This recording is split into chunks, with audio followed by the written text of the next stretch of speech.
Nabi Isa itu bilang begini, saya ini siapa? Saya ini adalah orang, kata Nabi Isa, wa ja'alani mubarakan ainama kuntu. Saya adalah orang yang di mana-mana itu memberi berkah, memberi manfaat kepada siapa saja. Seseorang harus bermanfaat hidup di mana saja, kapan saja. Allahumma sholli wa sallim ala nabiyillah wa ala rasulillah sayyidina Muhammadin wa ala alihi washabbihi ajmain. Nama ba'du. Kita meneruskan kajian yang paling penting dalam ulumul Quran, termasuk adalah al-ibratu bi umumil lafzi la bi khususis sabab. Itu terkenal. Jadi Nabi karena seorang manusia, apapun hebatnya Nabi ini seorang manusia, tentu kalau ngandani coro Jawa atau mengkhitobi pasti ngendikan sama yang di depannya.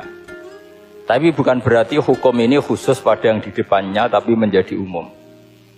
Kenapa menjadi umum? Ya karena kebaikan itu boleh dilakukan oleh siapa saja. Misalnya Rasulullah ngendikan sama Mu'ad, ya Mu'ad inni uhibbuka fala tada'anna dubura kulli sholatin. Wa fi riwayatin faqul fi duburi kulli sholatin Allahumma a'inni ala zikrika wa syukrika wa husni ibadati. Itu jelas kalimatnya Nabi, ya Mu'ad, saya mencintai kamu, maka jangan pernah engkau tinggalkan setelah sholat kamu membaca Allahumma a'inni ala zikrika wa syukrika wa husni ibadati. Ya Allah, tolonglah kami supaya selalu mengingat engkau, ala zikrika, dan mensyukuri nikmat engkau, dan tolong kami selalu beribadah kepada engkau. Lalu kalau melihat asbabil wurud, kalau dalam ilmu hadis biasanya disebut asbabil wurud, kalau dalam ilmu Quran disebut asbabil nuzul, tentu yang didhawuhi itu ya Mu'ad. Tapi Anda tidak boleh begini, saya tidak wiridan itu, yang disuruh Nabi kan Mu'ad, saya kan tidak Mu'ad. Itu tidak boleh seperti itu. Makanya kita tidak boleh terlalu tekstual, karena tadi resikonya Anda tidak mengikuti kaidah al-ibratu bi umumil lafzi la bi khususi sabab. Sebab itu saya tadi di kantor rektorat ya Pak Ordas ya, bilang nanti untuk kajian yang di kantor rektorat pakai kitab Syajaratul Ma'arif, karena kitab itu juga yang sekarang dalam proses penerjemahan saya dengan Pak Quraisyab di PSG, yang di sini pakai kitab Itqan. Nanti mulai bulan depan, karena saya dipaksa untuk meneruskan. Ini sudah kayak Tuhan saja maksa-maksa. Itu pakai kitab Itqan. Nanti babnya tak kasih yang mendesak untuk diketahui. Termasuk apa? Al-ibratu bi umumil lafzi la bi khususis sabab.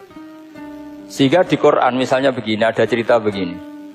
Nabi Isa itu bilang begini, saya ini siapa? Saya ini adalah orang, kata Nabi Isa, wa ja'alani mubarakan ainama kuntu.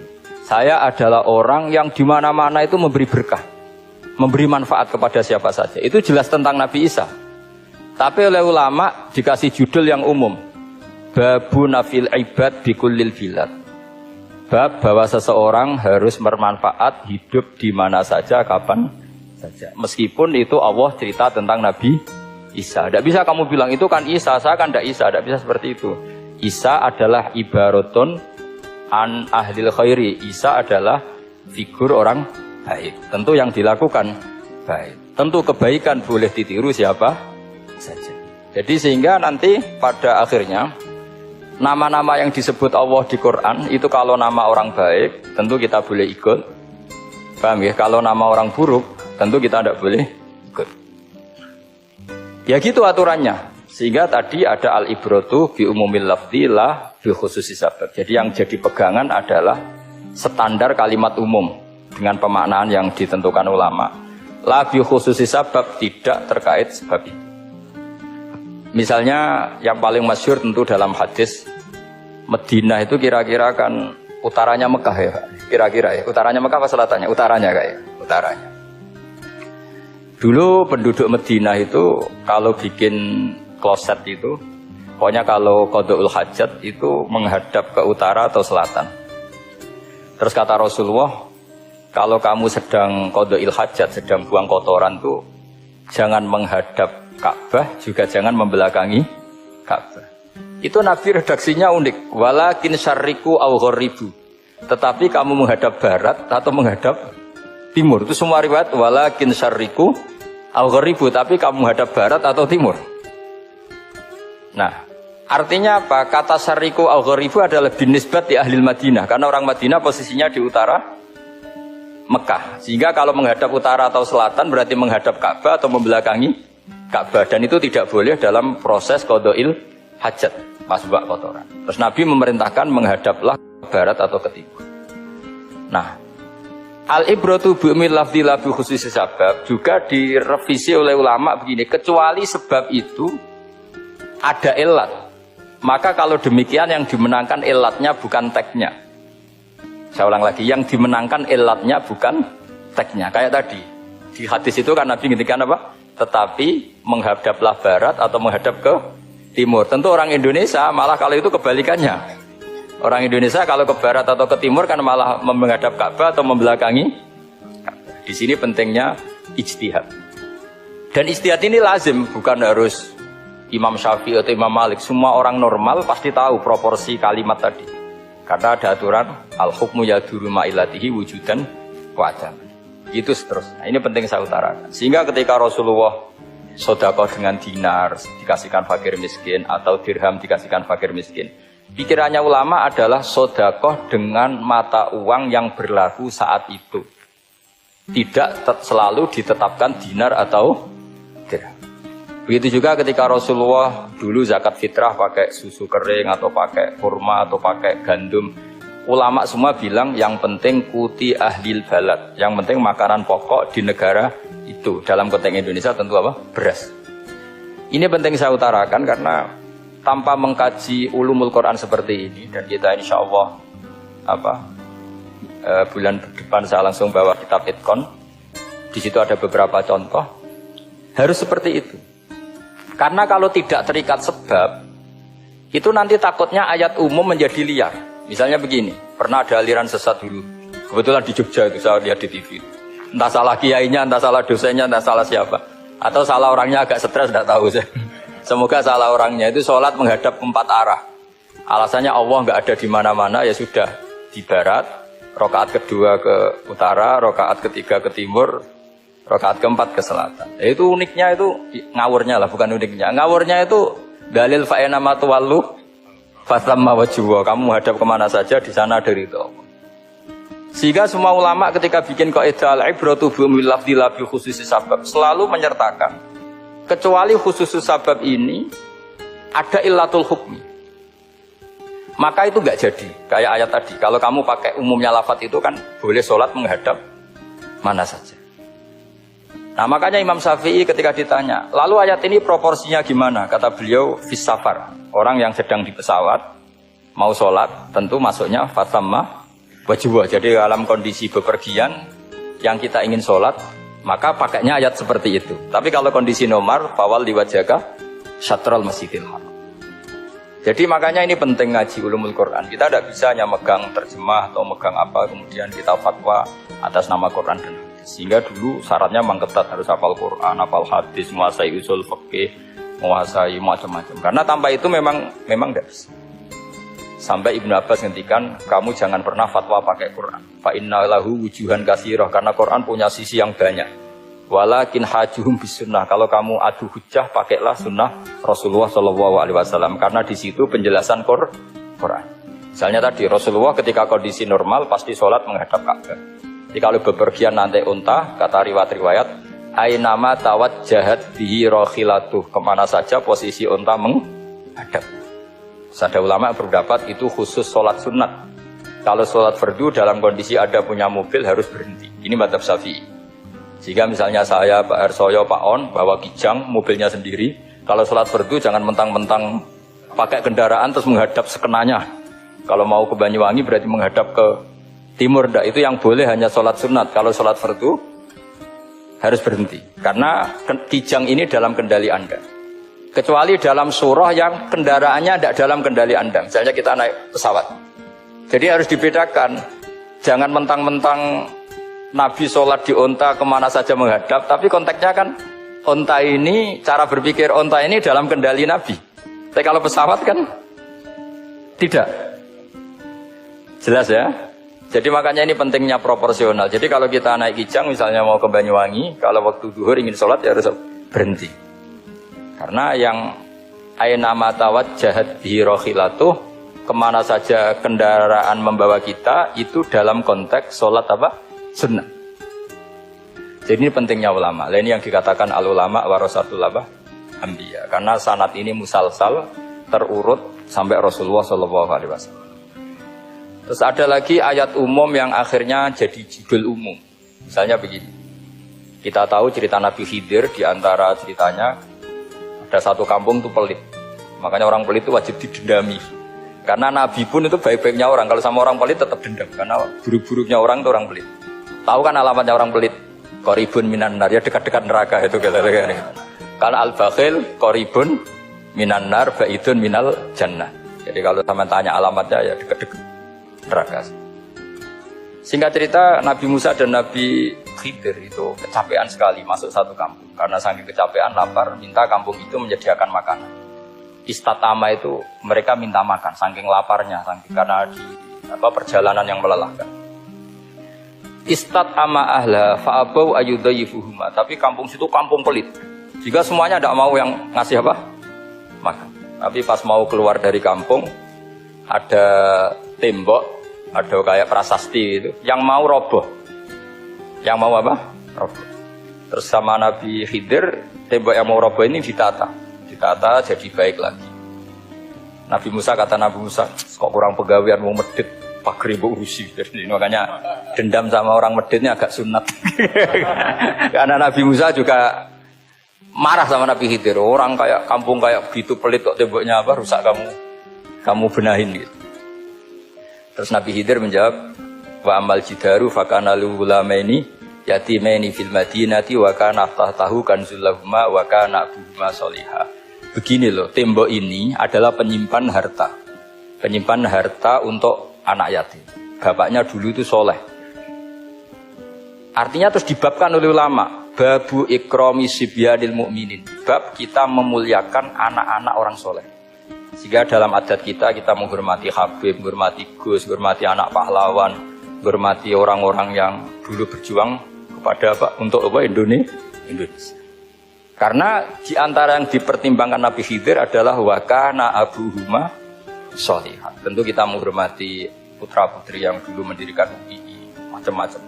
Ya tentu proporsional, tapi tetap saja dapat poin dulu atas nama putra pahlawan, putra orang-orang soleh. Karena Nabi Khidir ketika mempertimbangkan itu, alasannya wakana abuhuma sholihah. Fa'aroda rabbuka yabluhu ashuddahuma wastakhrijakan zahuma. Tentu Allah ingin kalau tembok ini roboh, kemudian kelihatan khazanahnya atau tabungannya, nanti dipakai orang-orang dolim. Kalau dipakai orang dolim, maka yang berhak tidak mendapat. Sama, negara ini itu dimerdekakan oleh para pahlawan supaya dikelola secara kesolehan, supaya dikelola secara orang baik. Maka orang soleh semua harus ikut kompetisi dengan tanda kutip merebut negara. Karena apa? Tapi tentu tidak perlu chaos, tidak perlu anarkis, karena tentu kemerdekaan ini dibela-belain supaya kita jadi baldatun thayyibatu wa rabbun ghafur. Sama, pertimbangannya Nabi Khidir, kalau ini kebongkar tersibak, pasti diambil orang-orang dolim. Dan akhirnya yang yatim tadi tidak dapat. Akhirnya dibabkan lagi di bab tertentu. Bab menjaga harta supaya tidak dikuasai orang dolim. Jadi akhirnya menjadi sekian varian ilmu. Pertama, varian ilmu bab menghormati anak orang soleh. Bab supaya harta ini tidak dikuasai orang zalim dan seterusnya. Nah saya harapkan nanti dengan ulumil Quran kitab Itqan itu nanti aturan-aturan seperti itu tertanam pada Anda. Sehingga sebetulnya ulama fikih yang ngarang kitab sampai satu boto-boto itu sebetulnya ya normal-normal saja. Kalau sampean sudah mengkaji ilmu yang kayak saya kaji itu normal-normal saja. Misalnya begini, saya beri contoh ya. Orang munafik itu disifati Allah gimana? Wa idza qamu ilas sholati qamu kusala. Orang-orang munafik adalah orang ketika mau sholat itu bermalas. Terus kitab Fathul Mu'in atau Fathul Wahab atau kitab semua kitab fikih bikin judul gini. Saya masih ingat takbirnya. Wa yusannu nasyatun li sholatin. Disunatkan kalau sholat ketok gumrigah, ketok semangat. Fa inna Allaha ta'ala dzamma tarikihi, karena Allah mengkritik atau menyalahkan orang yang kalau sholat itu tidak nasyat, tidak gumregah, tidak semangat. Mergo seperti itu adalah fi'lul munafikin, perilakunya orang munafik. Terus ditulis wa idza qamu ila sholati qamu kusala. Artinya di situ Allah mengkritik orang munafik. Kenapa? Karena kalau sholat malas-malesan. Anda ingin bersifat kayak orang munafik apa bersifat kayak Rasulullah?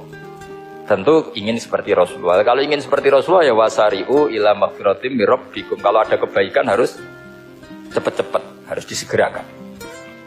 Nah, sehingga nanti babnya ya sudah tidak tentang orang munafik. Babnya begini. Babul musara'ah ilal khairat wa tarkil kasli. Bab bergesa-gesa atau bergegas dalam kebaikan dan meninggalkan malas. Jadi tidak lagi tentang sholat tapi tentang kebaikan apa saja. Jadi kalau kamu punya hutang bisa nyaur jam 7, nyaur jam 9 pasti disalahkan Allah. Karena bisa saja dalam 2 jam ini kita mati. Paham ya? Begitu juga kalau kita sholat bisa awal waktu, kenapa tidak awal waktu? Meskipun akhir waktu ya dibolehkan. Itu ya tadi babnya ya tentang wa idza qamu orang munafik itu ya seperti itu. Akhirnya apa? Ayat ini turun tentang orang munafik tapi pemaknaannya umum. Ini disaksikan apa? Orang-orang tua kita ini ada Pak Ersoya, ada Pak On. Pemahaman ini harus dikawal dan ini tradisi ulama. Saya pastikan di pondok-pondok atau di Al-Azhar di mana saja, itqan itu dipakai disertasi dokter. Jadi kalau betul nanti kita mengkaji itu sudah dokter semua, dokter tafsir semua. Dadaan maksudnya. Memang itu mau tidak mau dan itu mudah sekali. Saya ulang lagi itu mudah sekali. Kenapa kata Imam Syafi'i fa innal uqula mutarratun ila qabril haqqi, karena akal itu dipaksa untuk menerima kebenaran. Ciri utama kebenaran kata Rasulullah matma'an nabi qabr. Jadi menerima itu pasti clear. Makanya disebut kebenaran itu ma'ruf, mudah dikenali. Sesuatu yang salah bahasa Arabnya itu mungkar, angkarahul aklu. Akal itu tidak nyaman. Makanya disebut apa? Munkar, sesuatu yang diingkari. Akal itu asing. Ya asing tuh misalnya, sepeda motor ini milik siapa? Milik Zaid. Ya sudah saya pakai, tidak usah pamit. Akal pasti, ini kok aneh, kok nggak milik orang kok nggak pamit. Akal pasti nggak terima. Makanya agama itu hanya menerima al-ma'ruf yang mudah dikenali dan menolak al-mungkar, sesuatu yang akal itu nggak. Jadi Imam Bukhari ketika ditanya, kenapa kamu salim itu bisa mensarai sanad-sanad Rasulullah? Kata beliau, kalau kamu akalnya normal itu ya gampang saja. Terus ditanya, contohkan. Beliau contohnya begini. Pernah syurrahul hadis, para pensarah hadis itu habis otaknya. Gara-gara Imam Bukhari bikin judul begini. Babu sihhati tolakil akhras. Ingat-ingat ya. Babu sihhati tolakil akhras. Bab sahnya tolaknya orang bisu. Orang bisu itu orang nggak bisa ngomong tuh kalau bahasa Jogja. Bisu ya. Bisu. Bisu itu cerita bab sah tolaknya orang akhras. Ternyata apa? Sekian riwayat yang dipakai itu begini. Ana wa kafilul yatim kahataini fil jannah. Nabi pernah ngintikan saya dan yang merawat anak yatim kahataini fil jannah. Wa asyara bi musabbihatihi wal wusta. Pokoknya Nabi ngintikan begini. Paham ya? Maksudnya apa? Betapa yang rawat anak yatim itu sangat dekat dengan apa? Dekat dengan Nabi di apa? Surga. Terus hadisnya berikutnya, asyahru hakada pakai tangan 10, ahakada wa hakada wa hakada berarti 30. Asyahru hakada wa hakada wa hakada berarti berapa? 29. Terus berikutnya hadis Aisyah sholat lama, terus ditanya orang di tengah-tengah sholat, Aisyah kenapa sholat lama? Fa'asyarat nahwas sama. Kemudian Aisyah memberi isyarah nahwas sama. Ternyata saat itu gerhana apa? Mata. Itu surahul hadis bingung semua. Ini cerita tolaknya orang bisusah kok ngelantur kemana-mana ya. Ternyata maksudnya Bukhari begini, maksudnya Imam Bukhari. Penjelasan yang namanya tolak itu kan sihot. Ya sihot, tahu sihot akad lah kalau dalam bahasa Jogja mungkin. Kalau kamu nikah kan angkah tuka wazawazwa terus bilang apa qabil tu nikahha wa taswiyah. Terus kalau kamu menceraikan istri kamu bilang kamu saya ceraikan. Yang dikatakan sihot itu adalah ekspresi atau implementasi dari sesuatu. Misalnya kamu ingin tolak, bilang saja tolak. Kalau kamu ingin muji orang, bilang saja begini. Pasti itu maknanya muji. Kalau ingin menyemooh, bilang begini. Nah, artinya gini, kalimat itu bisa diganti isyarah. Saya ulang lagi, kalimat itu bisa diganti. Buktinya Nabi mengisyaratkan saya dekat, bilang begini. Paham ya? Aisyah bilang gerhana hanya bilang begini. Nah, kalau begitu orang yang bisu ya punya cara menceraikannya. Dia cukup melakukan isyarat. Yang isyarat itu pasti difahami sebagai cerai. Artinya kalau orang memahami Quran hadis seperti itu, hal-hal yang mungkin gak terlintas dalam pikiran Anda, ternyata itu jadi dalil. Artinya apa? Rasulullah yang bisa ngendikan saja kadang menjelaskan sesuatu pakai isyarah. Nah, dengan demikian terus jadi rumus al-isyarah al-mufhimah bimanzilatin nutqi. Isyarah yang memahamkan sama dengan ucapan. Sehingga ini pengganti ijab qabul. Itu cara-cara memahami istihad, memahami Quran dan hadis. Caranya gimana? Kita harus belajar ulumul Quran. Ya, perangkat yang dipakai seluruh dunia termasuk kitab Itqan itu. Dan kitab Syajaratul Ma'arif itu yang saya kaji dan dikaji seluruh ulama di dunia. Karena saya tidak biasa ngaji tanpa kitab-kitab yang perlu kita kaji. Saya sendiri itu bisa seperti ini ya barokahnya kitab-kitab itu. Jadi gak terlintas tapi ya tadi. Rasulullah yang bisa ngendikan saja, sering iktifa, sering alap cukup dengan apa? Isyarah. Oh kalau gitu berarti al-isyarah bimanzilatin nutqi. Isyarah itu sama dengan ijab dan qabul. Apalagi ini orang akhros, orang bisu yang nggak bisa ngomong. Lalu kalau tolak kayak apa, kalau nikah kayak apa? Ya, tapi Imam Bukhari itu uniknya tadi bikin judul Babu Sihati Tolakil Akhros, kemudian cerita anak wa kafilul yatim. Nah, itu kalau orang kan nggak sambung, ini sambungnya di mana? Kemana cerita anak yatim? Ternyata kata kuncinya kahata ini seperti ini dan orang paham sangat sangat. Makanya hati-hati dengan isyarah karena kalau itu betul mengganti lafaz, berarti Anda kalau nyuwun sewu melafadzkan tolak terganti isyarah, ya agak masalah itu. Tapi semoga enggak lah. Istri satu kok dicerai nanti nggak punya istri, itu malah repot. Tapi ini kan saya cerita ilmu saja. Ya saya cerita apa? Cerita ilmu. Jadi kalau ada orang bilang semua yang ada di dunia itu ada di Quran. Itu caranya ya seperti ini. Jangan kayak orang-orang yang terlalu tekstual. Karena kalau seperti ini pasti semua ada di dunia itu ada di Quran. Karena cara pemahamannya seperti ini. Saya sering ditanya kenapa bumi ada likuifaksi macam-macam. Memang dari Quran bayangannya Quran seperti itu. Amin tuman fis sama ayyaksifa bikumul ardo fa idahiyya tamur. Memang dari awal Allah bikin bumi ini potensinya malah likuifaksi. Potensinya itu melumer. Tamur itu memang maknanya melumer. Dan ketika Allah nyifati bumi wal ardi dzatis sod, sod itu maknanya pecah. Dan Allah tidak sekedar mengatakan pecah, dzatis sod sifat dasar bumi itu mudah pecah. Jadi kalau dzati itu sifat dasar. Jadi meskipun Quran tidak meneliti spesifik kayak para ahli gempa, tapi dari awal Allah ngendikan bumi itu dzatis sod wal ardi dzatis sod. Bumi adalah berkarakter pecah. Kenapa berkarakter pecah? Karena dari awal bumi ini lempengan-lempengan. Di Quran ya dijelaskan gitu. Wa fil ardi qita'um mutajawirat. Bumi ya kelihatannya banyak, kelihatan satu, sebetulnya dari qit'ah, dari potongan. Qit'ah itu jamaknya qita'. Terus disebut mutajawirat, saling berdampingan. Kalau dalam bahasa Arab berdampingan itu berarti sel-selnya beda. Kalau bahasa Arab bilang sesuatu yang bercampur namanya mukhalatoh, jadi satu. Kalau yang beda jenis namanya mujawarah.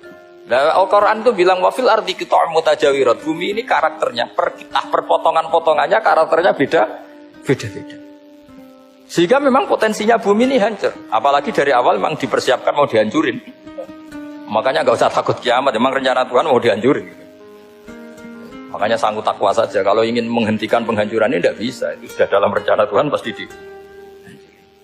Makanya kalau orang sufi ditanya, kenapa tidak bangun rumah? Tuhan aja mau rencana ngancurin bumi, kok saya rumah tak tata nanti juga hancur. Tapi kalau di Islam kota saya ngomong gitu kan dia apa ini orang nggak jelas ini kan gitu. Padahal yang kedonyan itu yang nggak jelas sebetulnya. Tapi ini saya cerita jadi supaya UII ya, yang didirikan ulama-ulama.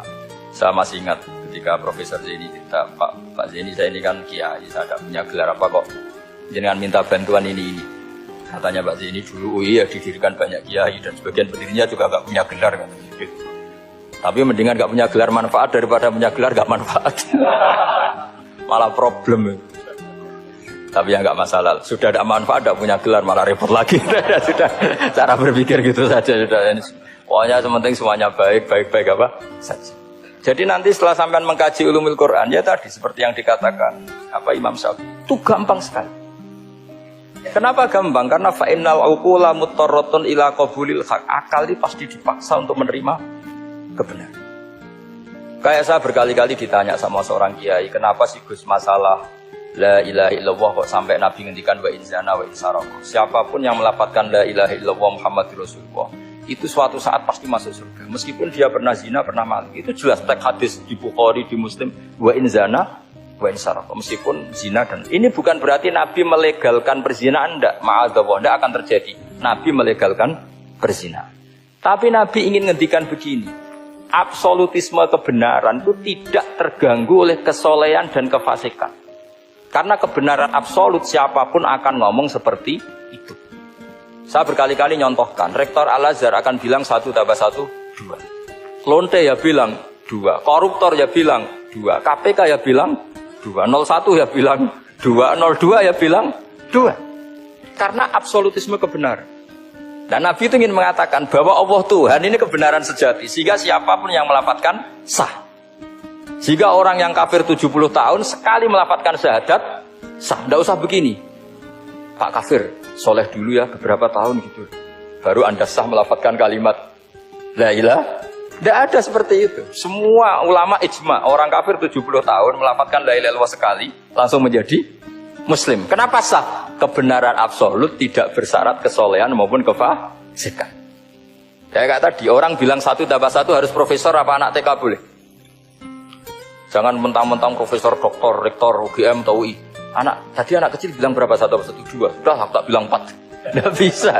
Kebenaran absolut itu orang akan sepakat. Nah, Quran itu termasuk kebenarannya absolut. Maka harusnya siapapun bisa memahami Quran. Termasuk orang yang sebelum Islam. Sekarang saya tanya ke sampean, ketika Umar masuk Islam karena dengar Quran, itu dulu dengarnya apa dulu Islamnya? Dulu dengarnya, dan dia paham. Wa ma huwa min kalamil basar, ini tidak mungkin omongan manusia seindah itu. Karena mudah difahami Quran. Nah sekarang enggak, karena ada sistem akademik.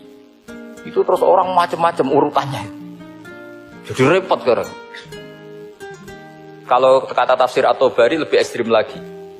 Itla yuqalu masalan ifham bima la aklalan. Jadi orang-orang kafir ini kan, orang-orang kafir Mekah ini kan, Rasulullah jadi nabi ini kan semua orang masih kafir. Gak ada mahasiswa UI, gak ada orang NU, gak ada orang Muhammadiyah. Semuanya orang kafir, semuanya masih kafir.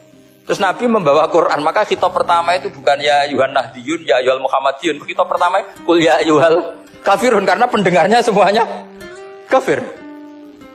Dan itu mereka paham. Tapi nanti soal hidayat nomor 2, tapi mereka itu yang jelas paham. Sehingga banyak orang kafir yang menjadi muslim karena mendengar Al-Quran. Jadi ini penting diketahui, karena kebenaran itu milik siapa saja dan akan mudah dipahami. Kayak tadi, kalau 1 tambah 1, 2 itu rektor ya bilang 2, anak TK ya bilang 2, musuh kamu ya bilang 2, kamu atas nama sentimen dengan musuh pun tetap bilang. Nah di sini kadang Nabi ngendikan mangqala la ilaha illallah dakhalal jannah wa inzana wa insaraqa. Proporsinya seperti itu, bukan berarti Nabi melegalkan zina, bahwa kalimat ini kalimat yang kebenarannya absolut sehingga siapapun sah mengatakan itu, meyakini itu meskipun punya masa lalu seperti. Jadi jangan salah makna terus Nabi melegalkan, tidak sama sekali. Jadi saya mohon ini jadikan satu ilmu, bahwa ilmu adalah tetap apa? Sehingga ada ayat qulil ladzina kafaru iyantahu yufar lahum ma qad salah. Katakan kepada orang-orang kafir, sekali menghentikan kekafirannya yufar lahum ma qad salah, maka kekafiran di masa lalu dia lebih hilang dan dia hanya dengan status yang sekarang, yaitu seorang karena dia disahkan melafadzkan la ilaha. Makanya pernah ada cerita, ini penting saya utarakan ke cerita. Ada orang kumpul kebo, singkat cerita, kumpul kebo lelaki sama perempuan. Suatu saat Nabi dikasih tahu sama tetangganya, ya Rasulullah, orang yang biasa kumpul kebo itu sekarang sudah nikah. Jawabannya Nabi unik. Alhamdulillah, kira-kira gitu kalau bahasa Indonesia. Qad kharaja min sifahin ila nikah. Dia sudah keluar dari tradisi zina, sekarang dia sudah dengan kehormatan nikah.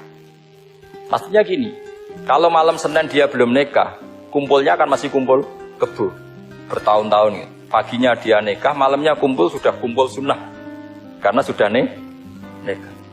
Jadi tak sama seperti itu. Kalau dia belum melafadzkan kalimat tauhid, ya statusnya dia kafir. Sekali melakukan kalimat tauhid, ya statusnya dia muslim atau mukmin. Sama. Ketika hubungan intim tanpa nikah namanya sifah perzinaan. Sekali nikah ya namanya sunnah. Jadi semudah itu. Dan Nabi tidak tanya macam-macam. Mau ngendikan qad kharaja min sifahin ila nikah. Sudah keluar dari tradisi sifah menuju nikah. Pertanyaannya gini, kenapa enggak disyaratkan ini itu untuk nikahnya? Misalnya macam-macam. Ya sebetulnya syarat itu pasti ada, cuma begini. Orang yang ingin menghentikan keburukannya harus kamu katakan sah sekarang juga. Karena kita mengesahkan penghentian keburukan. Jangan lalu orang yang mau tobat malah dipersulit. Jadi misalnya la ilaha illallah, kamu belajar makhraj dulu. Bila bilangnya la benar. Belajar bahasa Arab dulu. Ya kacau. Apalagi saya persiapkan seremonialnya dulu. Nanti di masjid di syuting. Supaya satu Indonesia tahu yang Islamkan saya. Itu kayaknya yang engkek malah repot lagi. Ini penting saya utarakan supaya clear. Jadi saya ulang lagi. Al-ibratu bi umumil lafzi la bi khusus sabab. Allah ya gak apa-apa cerita Nabi Musa, cerita Nabi Isa, cerita. Misalnya begini, bolehkah orang soleh itu jadi raja? Jawabannya harus bilang boleh. Karena Allah pernah menfigurkan tokoh soleh yang bernama Sulaiman dan Daud. Dan beliau adalah raja. Ketika Imam Syafi'i ditanya, bolehkah orang Islam tidak kawin? Ya asal dia ada zina ya boleh. Karena Allah menyebut hamba yang soleh. Dan sebagian mereka tidak nikah. Yaitu Nabi Yahya dan Nabi Isa. Yaitu wasayyida wa hasura wa nabiyya minas sholihin. Jadi cara berpikir Imam Syafi'i gampang. Bagaimana hukumnya orang Islam yang enggak nikah padahal dia tapi asal enggak zina loh ya. Ya jawabannya ya boleh. Karena Allah mensifati Nabi Yahya dan Isa dengan status hasur, tidak apa? Bolehkah seorang soleh jadi raja? Ya boleh. Daud dan Sulaiman itu seorang soleh dan jadi raja. Bolehkah orang soleh itu fakir? Wah sudah banyak, gak usah dibolehkan sudah banyak kan. Jadi gampang sekali Quran di depan ahlinya itu. Jadi kalau Imam Syafi'i ditanya, fa inna wa ta'ala dzakara abdan sholihan wa qala wa sayyida wa hasura wa nabiyyam minas sholihin. Ternyata ini orang yang ditanya, apakah boleh orang soleh itu jadi politikus, jadi pejabat? Ya boleh saja. Faqad ataina ala Ibrahim al-kitab wal hikmata wa atainahum mulkan azim. Jadi ini yang boleh bukan sekedar Ibrahim. Padahal di ayat itu tentang ala Ibrahim. Cara berpikir ya tadi, ternyata kesalehan tidak mengganggu jabatan. Ya tentu ya maksudnya untuk kesalehan juga. Jika agama ini gampang. Makanya kalau ada yang tanya, bagaimana perempuan punya aktivitas? Ya jawabannya asal kebenaran ya boleh. Allah cerita Bilqis dan itu raja perempuan. Di hadis banyak ketangkapan Aisyah memimpin, macam-macam. Jadi gampang saja. Nah, kenapa sekarang banyak orang berdebat tentang Quran dan nyuwun sewu sampai pada level gontok-gontokan ekstrim? Karena mereka nggak mau belajar ulumul Quran. Kegiatannya debat tukaran. Dan yang bingung kita, yang waras ngalah lah kira-kira gitu. Ini nggak pernah ngaji Quran, gegernya. Ya kacau. Ada ulumul Quran, jadi yang namanya kitab Al-Itqan. Dan itu dibukukan oleh ulama. Dan gampang sekali. Pernah ya Sayyidina Umar ketika Futuhat, beliau sudah Futuhat itu. Mengalahkan musuh-musuh Islam yang memusuhi Islam. Perlu dicatat, musuh-musuh Islam yang memusuhi Islam. Karena kalau yang tidak memusuhi Islam, nggak boleh dimusuhi juga. Ya. Singkat cerita, ditanya, kenapa kita tidak tasakuran besar-besaran? Kita kan sudah menang. Padahal disambut sedemikian rupa. Jawabnya Umar apa? Inna wa ta'ala qad ayyara qauman faqala adhabtum thayyibatikum fi hayatikumud dunya wastamta'tum biha. Allah itu mengkritik kelompok kaum yang dalam hidupnya itu foya-foya. Maka saya akan mengurangi foya-foya itu supaya saya menyisakan jatah foya-foya saya sampai di surga. Nanti orang kafir ketika dimasukkan neraka di antara taubehnya Allah. Taubah itu ya semacam kayak disalahkan gitu. Adhabtum thayyibatikum fi hayatikumud dunya, jatah-jatah kenikmatan kamu, salah kamu habiskan di dunia. Sehingga kita harus pernah pas enak-enak tidur, tahajud, wiling-wilingan, ngurangi jatah. Sayyidah Aisyah itu cantik sekali, tapi sudah turu mujur di depan Nabi, Nabi tetap sholat. Kalau sampai istrinya tidak cantik saja, nggak pernah tahajud. Itu masalah besar. Itu Aisyah itu kenangannya Aisyah.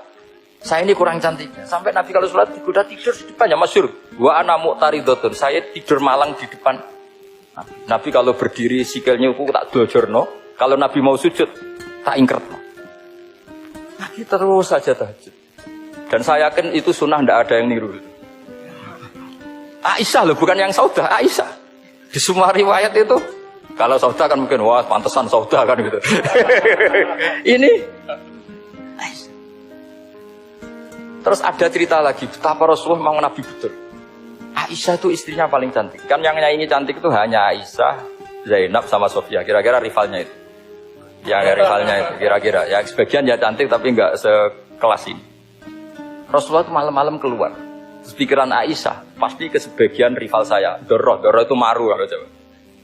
Dibuntuti sama Aisyah. Nabi nggak tahu kalau dibuntuti Aisyah. Ini hadis riwayat doa masuk kuburan. Maka, jadi hadis itu ya unik. Kalau nggak di tangan ulama itu jadi kacau. Babu doa li ahlil kubur. Bab mendoakan ahli kubur itu, babnya itu tentang cemburu. Walhasil karena Nabi keluar, wah ini mesti nggak bener. Ini paling ke Sofia atau ke ya pokoknya Zainab, pokoknya yang cantik-cantik. Ditututi sama siapa Aisyah. Nabi gak tahu hal itu. Ternyata Nabi itu kebagi itu. Assalamualaikum warahmatullahi wabarakatuh. Wa inna insyaallah bikum lahiqun. Jadi barokahnya cemburu. Hadis itu ada rawinya. Oh, ternyata ke kuburan toh. Itu sampai pulang. Jadi hadis itu diriwayatkan Aisyah. Ghirtu itu cemburu. Saya ini cemburu sama Nabi. Malam-malam keluar. Itu juga mau kuburan. Lah, sahabatnya tanya, muridnya Aisyah, lalu baca apa? Assalamualaikum warahmatullahi wabarakatuh wa inna insyaallah bikum lahiqun. Kalau sampean kan enggak dibuntuti tok bar tenan. Mesti barbaran. Jadi ini penting saya utarakan. Jadi coba ulumul Quran dikaji secara baik. Insyaallah nanti maknanya Quran itu mudah. Karena memang sesuatu itu harus ada ilmu. Ya sesuatu itu harus ada. Banyak ulama itu nangis karena mudah memahami rahmat Allah. Abu Yazid Al-Bustami itu jadi wali bukan karena banyak wiridannya, enggak. Dia setiap makan itu memuji begini, ya Allah, engkau itu tidak butuh saya, tapi kenapa ngasih makan saya? Kalau majikan ngasih makan karyawannya kan supaya mau kerja. Semua kebaikan manusia itu pasti ada imbalannya. Tapi engkau itu tidak butuh apa-apa, kenapa ngasih nikmat kepada manusia padahal engkau tidak butuh? Itu kan aneh betul. Kalau apapun ikhlasnya orang, kalau ngasih itu kan ada maunya. Meskipun sudah bilang ikhlas. Oh sudah, tapi kalau Allah itu tidak butuh. Misalnya ada orang nyumbang masjid ikhlas, tetap di hatinya, benak Jumatan Par, Quran yang binti, tetap ada kepentingannya. Tapi kalau Allah, sehingga cara mensifati Allah itu luar biasa. Makanya orang jadi wali itu diantara kata Rasulullah, Inna woha la yardu anil abdi idha akalal akla fayahmadu alaiha au yashrubah syarbah fayahmadu alaiha. Allah itu sangat ridho. Orang jadi wali itu kan diridani Allah. Allah itu sangat ridho kalau seseorang makan kemudian dia muji Allah.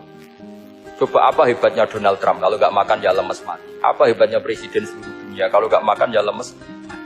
Orang yang katanya paling top di dunia, itu gak makan kangkung nyatanya ya lemes. Hebatnya di mana? Yang kita puji-puji hebat, ternyata kalau nggak makan itu lemes. Pak Rektor nggak makan lemes, apalagi Pak Onwel nggak makan lemes. Hebatnya apa coba? Nah, terus kelihatan wa khuliqal insanu dhaifah. Makanya ketika Allah mengingatkan orang yang menyembah Isa, Allah hanya menghentikan gini, kana yakulani to'am. Isa dan ibunya itu makan.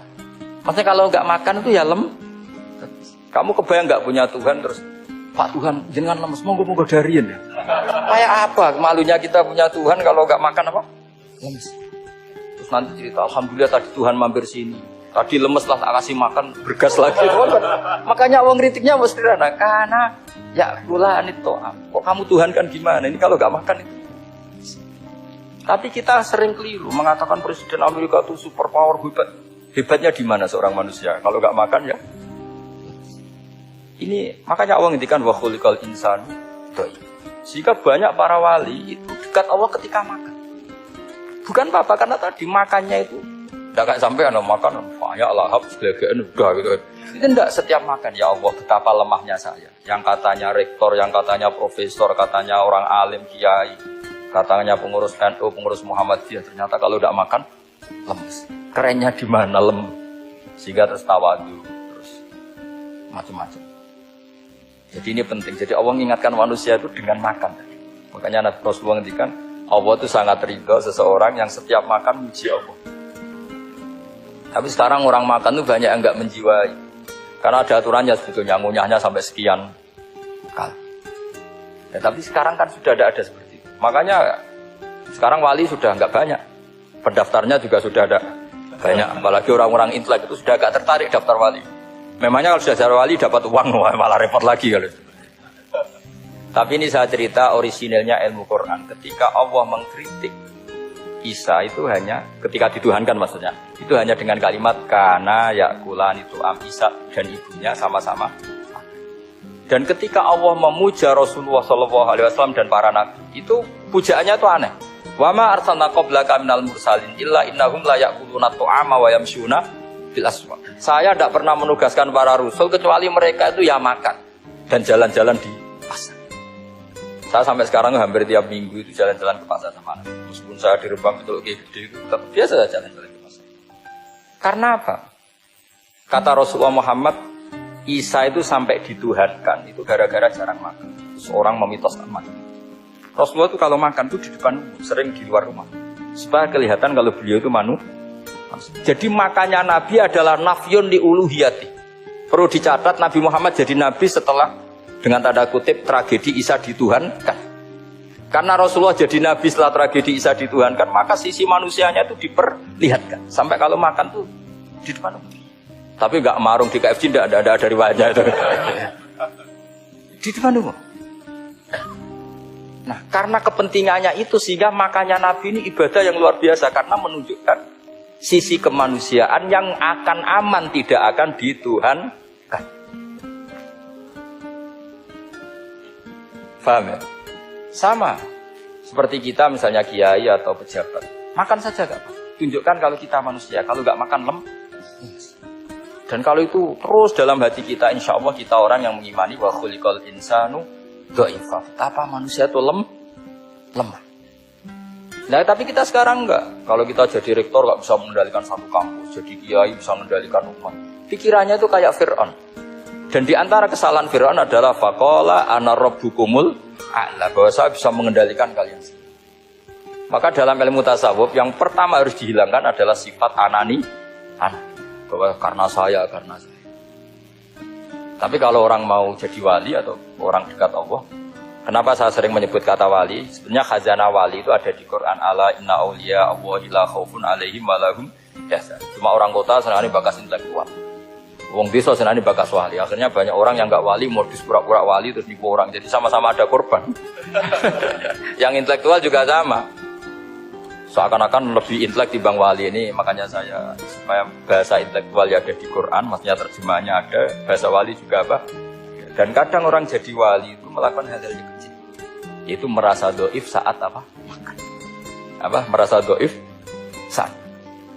Karena tadi paling mudah menafikan ketuhanan seseorang adalah nyatanya kalau nggak makan lemes. Paling mudah mendoifkan manusia yang katanya presiden super powerful kalau nggak makan.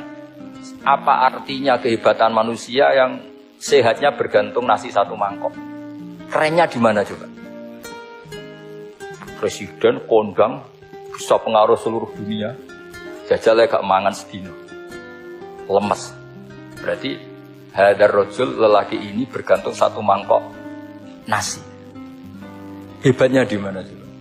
Makanya ada seorang raja angkuh datang ke seorang ulama. Saya raja bisa mengendalikan dunia. Kata ulama, tanya gini.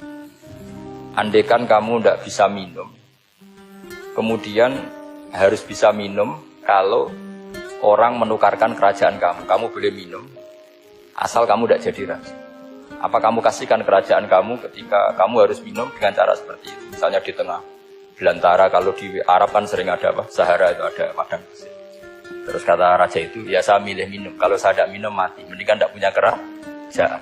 La tafrah bimulkin la yusawi apa? kak sama. Kamu jangan bangga dengan kerajaan yang nilainya tidak ada dengan segelas air. Baru dia sadar ternyata. Jadi kamu jangan bangga dengan satu kerajaan yang bahkan akan kamu tukarkan dengan segelas.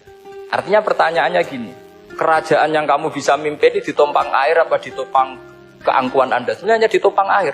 Karena sekali Anda tidak minum, tidak bisa jadi raja. Terus lemes, diobatno. Sama presiden juga gitu. Kalau nggak makan, nggak minum, terus sakit, stroke, nggak bisa jadi presiden.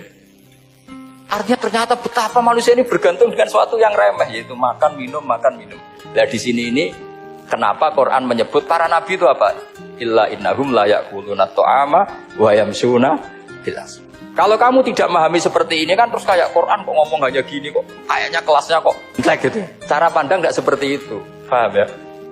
Terus kula niku sangat fanatik kalian yang namanya belajar. Karena niku sing kula anggap ingkang ngilangi adab, ngilangi laknat. Kula beberapa kali terdikte oleh baca. Misalnya baca sistem geologi bumi. Itu zaman wonten likuifaksi teng Palu. Itu beberapa ahli geologi tanya saya, Pak Bahak, apa ada pembenarannya dalam Quran?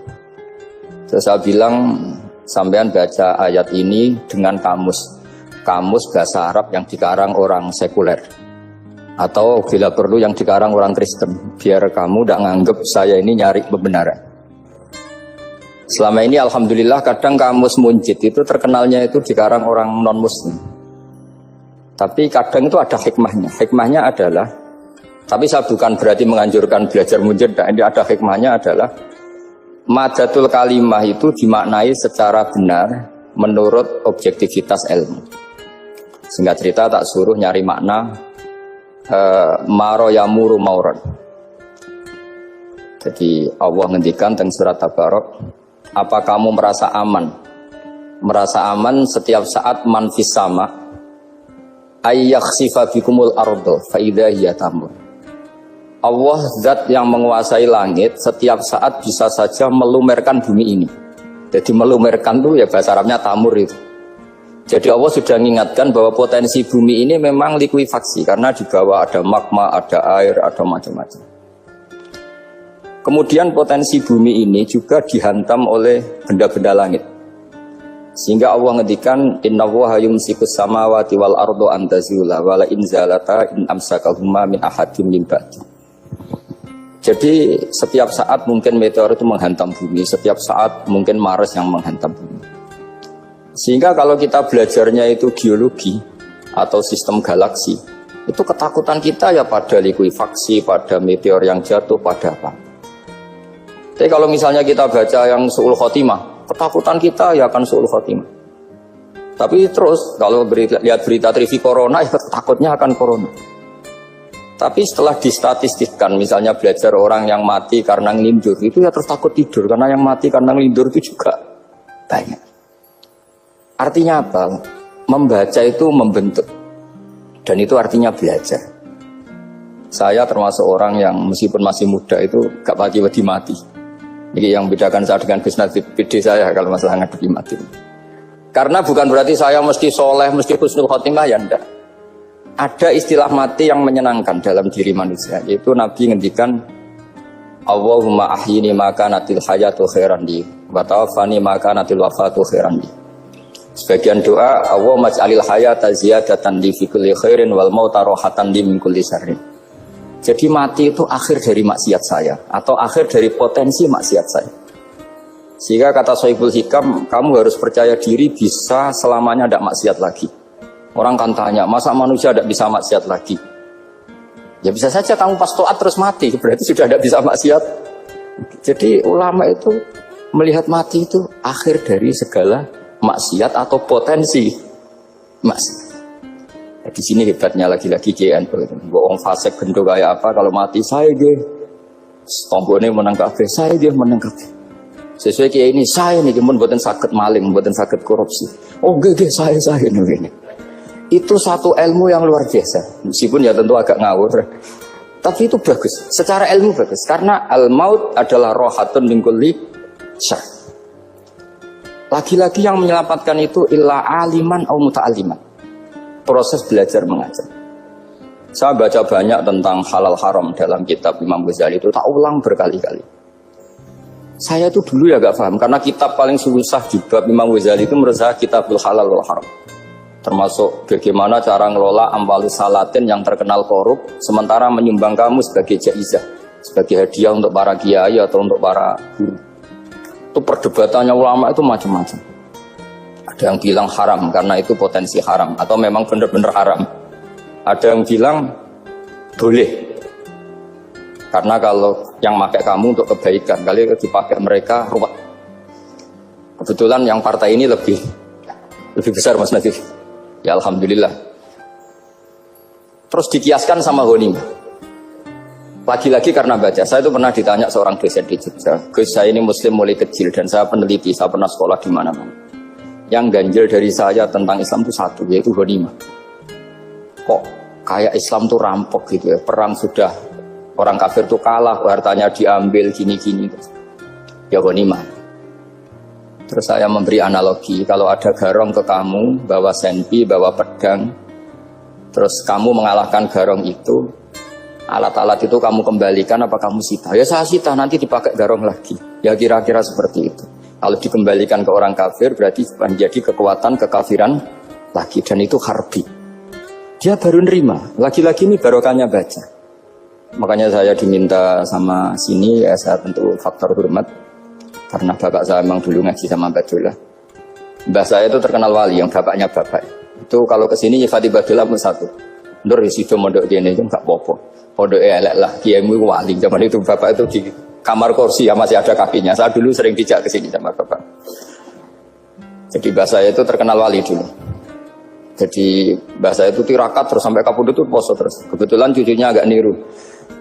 Saya tidak niru itu karena itu Gus Zaki. Memang disuruh tidak niru. Kata mbah saya, kira usah tirakat, terus tak tirakat ya. Gitu. Jadi Mbah Mun juga gitu. Kowe haram tirakat, tak tirakat ya. Saya senang sekali. Tapi tua-tua kok mikir butuh. Nah, terus nirakati butuhku sopo. Jadi mulai jadi kiai betul Mas Nadif, saya ini sudah mulai mikir butuh. Karena saya ini termasuk orang yang kecelok alim yang nggak banyak orang menghormati karena sudah diramal sama mbah-mbah.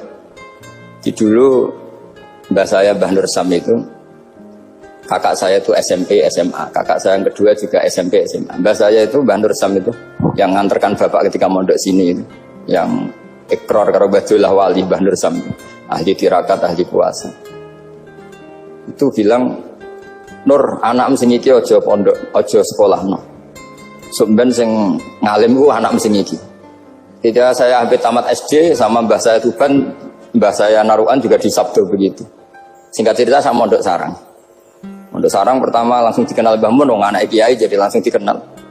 Sedidoni macam-macam terus jadi wong alim juga ada yang ngelem. Biasa aja untuk dongane sepuh-sepuh. Ya sebenarnya saya agak kecewa ya, saya inginnya kan dianggap prestasi gitu, ternyata dianggap doanya orang-orang sepuh. Ya makanya kula niki iki ya rada ya syukurlah sama Bang Mutamakin sama semuanya karena tadi, kenapa saya harus cerita ini? Quran sendiri mengakui bahwa orang soleh itu diantara aturannya adalah dzurriyyatam ba'duha min ba'd. Meskipun Allah bisa bikin orang soleh dari mana saja, tapi yang legitimit itu memang dzurriyyatam ba'duha min ba'd.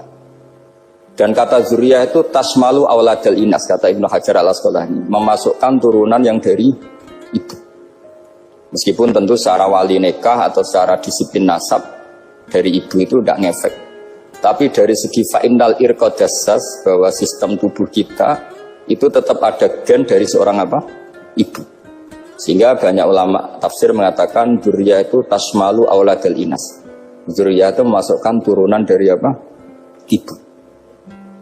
Bapak saya itu nasabnya nasab wali. Jadi babahnya itu suka tirakat, suka. Ibu itu nasab kiai.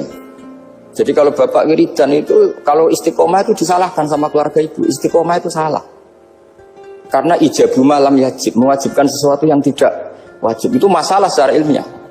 Mbah Mun itu sering kritik kalau ada pondok kok wajib puasa, wajib merawat itu sering kritik.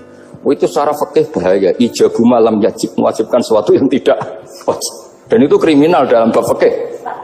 Betul itu, sama cari di Sulam Taufik, babnya itu ngeri. Ijabu malam yajib itu tidak dihitung minal kabair. Dicari sendiri itu di bab Sulam Taufik, tidak perlu saya sebut, itu parah betul malah cara menvonis Abdullah bin Husain bin Thohir di Sulam Taufik. Ijabu malam yajib.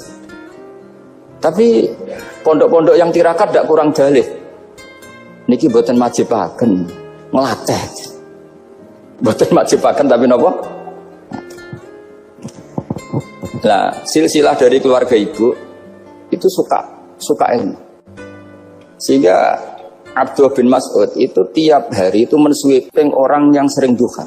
Kalau ada orang duha istiqomah itu disweeping. Awas, harus seminggu sekali, nggak boleh tiap hari. Masa sholat fardu kamu saingi sholat duha? Nggak boleh, fardu tersaingi.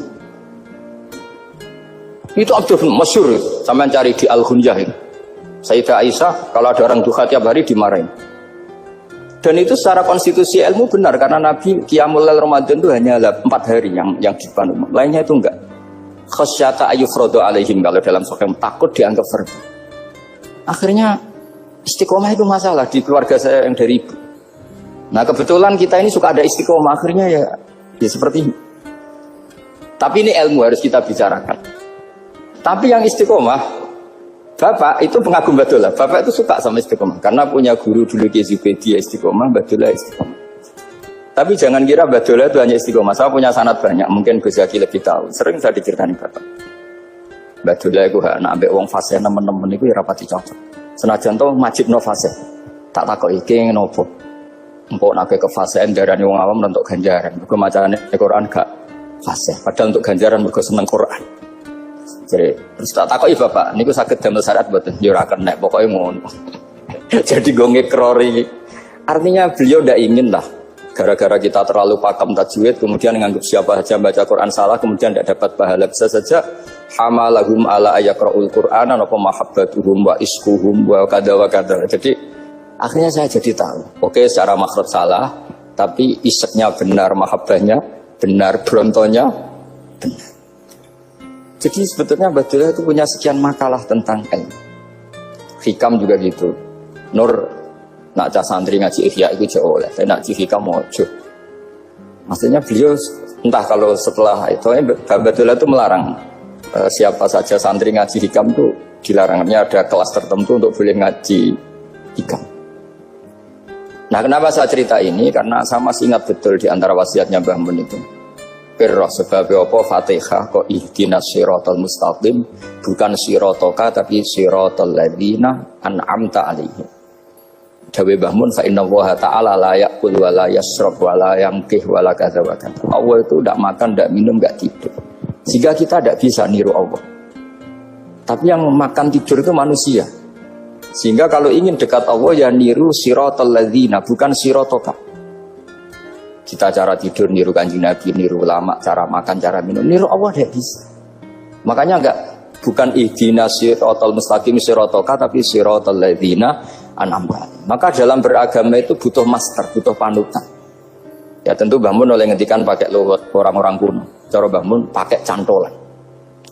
Maka saya punya makalah banyak dari Bapak, dari Mbah Mun, dari Mbah Zubair, dari sampai saya itu hafal sanad sampai Rasulullah SAW. Karena yang bisa mengawal ilmu itu sanad. Termasuk saya di sini bawa kitab Ar-Risalah Al-Fisheriyah. Nanti saya baca beberapa panutan kita. Di sini ada Abdul Qasim Al-Junaidi, ada Abu Yazid Al-Bustami, ada banyak ulama yang ditulis Ar-Risalah Al-Fisheriyah. Dan itu yang membentuk Imam Ghazali, kitab Ar-Risalah Al-Fisheriyah. Tapi sekarang kita ini tidak belajar lagi tentang tasawuf. Tasawuf itu Abdul Qasim Al-Junaidi jadi wali itu bukan wiridannya terlalu banyak, enggak. Beliau pernah bikin satu kalimat yang menjadikan Allah itu ridho. Kalimatnya begini, kalau malam beliau wiridan gini, ya Allah, kenapa engkau ngasih rezeki saya, padahal engkau tidak butuh saya.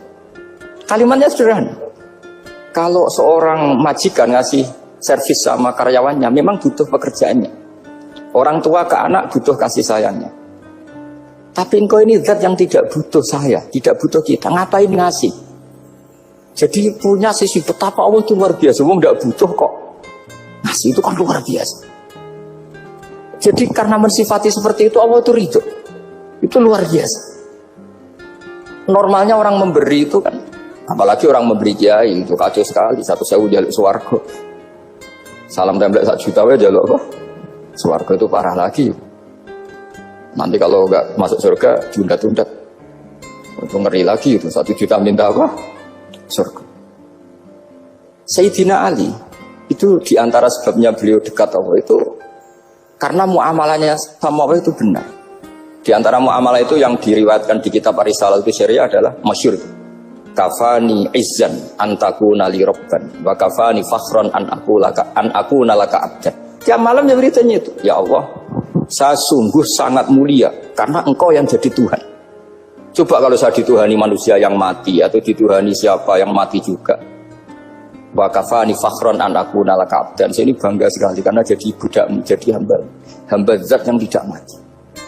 Jadi pakem-pakem yang menjadi masyrab kalau dalam bahasa tasawuf itu yang menjadikan wali. Sehingga yang dikatakan ibadah itu apa? Ma'rifatullah. Mengenali Allah secara benar. Jadi jangan kira wali-wali dulu terus terlalu istiqomah, ada juga. Mereka punya pakem yang menjadikan Allah itu ridho.